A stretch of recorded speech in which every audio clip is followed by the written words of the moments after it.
Welcome to The Explainer. Today, we're diving into a really influential and, let's be honest, pretty controversial book from 2008 called Revelation.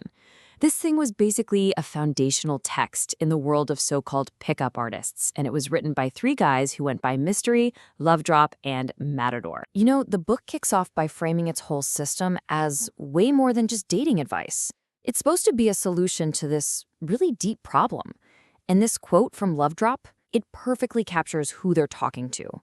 It's for anyone who's ever felt like a lonely outsider, looking at a social world where everyone else seems to know the rules, but you just don't get it. Okay, so to really understand this pretty complex and, often criticized world, we're going to break it down. We'll follow the book's own logic, starting with that lonesome outsider problem. Then we'll get into the core ideas and tactics. And finally, we'll look at the big transformation it promises. All right, first up, the lonesome outsider. The whole Venusian art system, the entire thing, is built on trying to solve this one specific feeling, the feeling of being a lonesome outsider. So let's take a closer look at how the book actually defines this problem. So you see, the core promise here, it's not really about getting dates, not at its heart. It's positioning itself as a cure for this deep, fundamental feeling of inadequacy. It's sold as a way for the so-called have-nots of the social world to finally get in the game. And that brings us to the big revelation in the book's title. This is the core idea. The argument is that attraction isn't just random luck or fate. Nope. It's a predictable system, and it's all rooted in their take on evolutionary psychology. And here's the central concept: survival and replication value, or SNR value for short. Think of this as the universal currency of their system. The book claims that basically all human interaction, especially anything romantic, is secretly governed by our subconscious minds constantly calculating another person's SNR value. Okay, so how is this value actually judged? Well, according to the book, we are all subconsciously programmed to be drawn to these very specific traits. They call them attraction switches.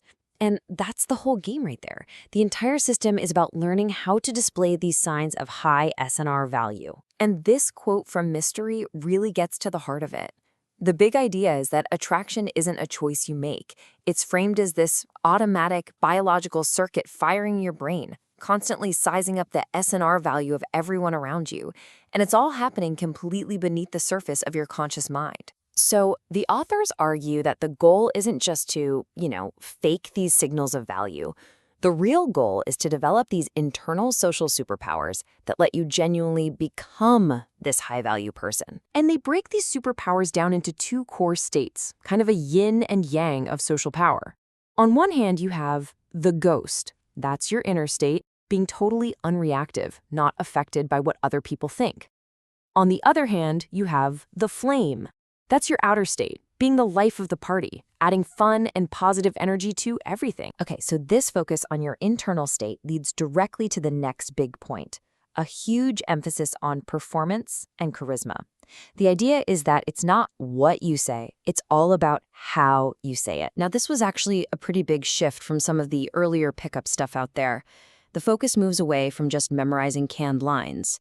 The book argues that the real art is in the delivery, your body language, your tone of voice, your facial expressions.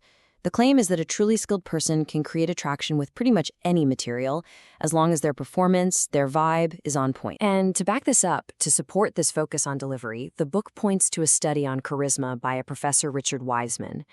And look at the three key things it identifies: being able to feel emotion strongly, being able to make others feel emotion, and being immune to influence from others. That's a direct mirror of their own flame and ghost concepts, right? So that all sounds pretty abstract. How does it actually work in practice? Well, the tactical goal is simple: to go from being a passive observer in a bar or a party to being the observed. You want to become the active center of attention. And this is where we get into some of the most well-known and, let's face it, controversial tactics for showing off that high value. You've got peacocking, which is basically wearing clothes that make people look at you. Social proof is about having an entourage to show you're already popular. Holding court means you're dominating the conversation. And then there's active disinterest, using specific tools to signal that you're not trying to impress anyone. The system lays out this whole cause and effect relationship here. The idea is that the artist uses these tools of active disinterest, things like those infamous backhanded compliments called negs, or even just turning away. And the goal is to break through what the book calls a person's passive disinterest, like their natural resistance or avoidance. And this is the emotional path the book says a practitioner should lead someone down. It's a very specific progression. You start with curiosity, which builds to intrigue, then attraction, then connection, and the whole thing is designed to end with this fear of loss, where the other person is afraid they might lose your valuable attention. And finally, after all the tactics and the theory, the book moves on to its ultimate goal. And it's not just about what you do, it's about a complete philosophical transformation of who you are. This quote really says it all. The end game isn't just about learning a bunch of tricks. The stated goal is a total identity shift. It's about becoming the kind of person who just naturally gives off that high-value vibe, all the time without even trying. Yeah, co-author Matador even frames this whole thing as a path to self-perfection. He talks about crafting your life into a piece of art unfolding. In this final vision, your personality itself becomes the ultimate display of value. It makes trying to run game totally unnecessary. You don't do the techniques anymore, you are the technique. So there you have it. Revelation lays out this complete system for engineering attraction by demonstrating value. But it really leaves us with a big, provocative question to think about, right? What does it really mean for all of us, for human connection itself, when its most intimate and beautiful dynamics are broken down and viewed as a game that has to be won?